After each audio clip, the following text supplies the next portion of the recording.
It's a new front as the U.S. attempts from afar to influence what's happening in Ukraine. As we mentioned earlier, President Biden today announces a ban on all imports of oil from Russia. Amanda Vinicky joins us now with more on what consequences that may have abroad and right here at home. Amanda. Harris, yes, let's start at home where prices of gas are rising. According to AAA, prices in Cook County averaging more than $4.60 a gallon. And it's close to that in collar counties. In Chicago, regular gas going for more than $4.70. A year ago at this time, it was $3.20. Now, it's just not locally. The national average about $4.10 a gallon.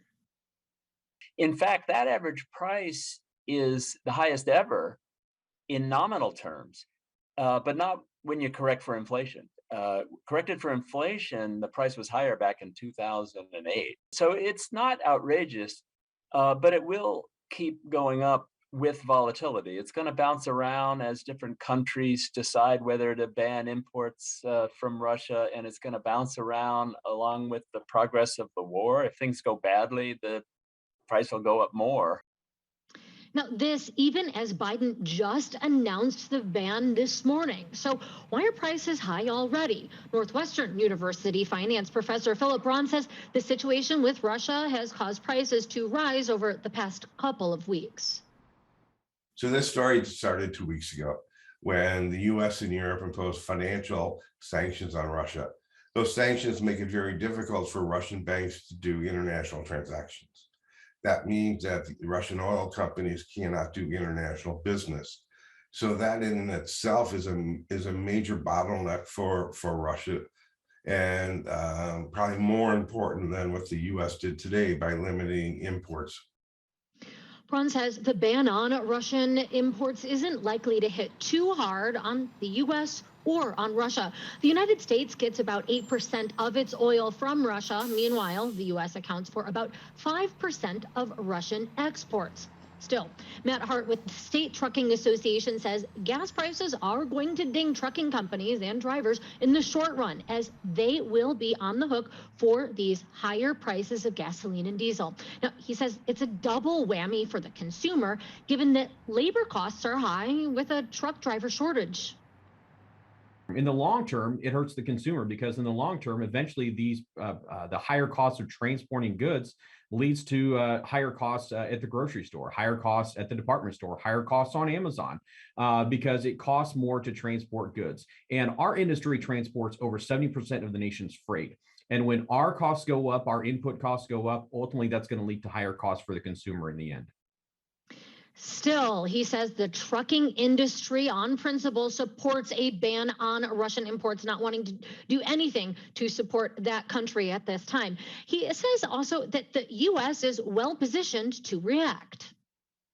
The good news is the United States of America is the largest oil producer in the world, and we have a lot of untapped wells, and we do have wells that have been turned off as fuel prices went down, crude oil went down. Now that crude oil has gone up, it now is there's financially viable to turn those wells back on. And we certainly hope that's what happens in the coming weeks, because we have the ability to meet the energy demands of the United States of America without the need for foreign oil.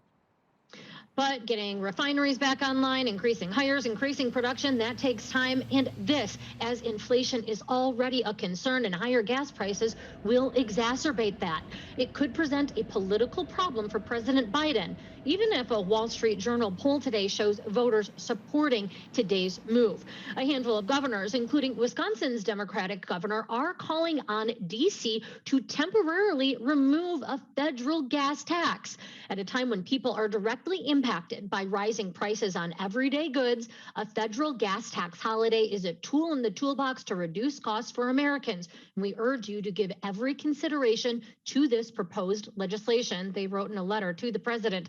Illinois Governor J.B. Pritzker's office did not respond to a question about whether he supports that federal holiday. Now, meanwhile, Northwestern's Braun says that increases related to Ukraine are a worthy expense. The American consumer, when they go to the gas pump, they have to accept the fact that they need to make sacrifices for the Ukrainians.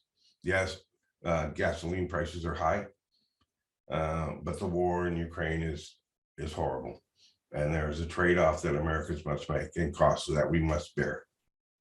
Meanwhile, U of I's Fullerton says that consumers should already have been preparing for higher gas prices, particularly as governments internationally and here at home in America and Illinois choose to take policies that combat climate change. He says that in the face of that, consumers can make choices to reduce the dependence on gasoline, such as riding a bike, taking public transit, buying a hybrid or electric car. He says that in the long run, that will reduce the country's vulnerability to geopolitical shocks such as this one.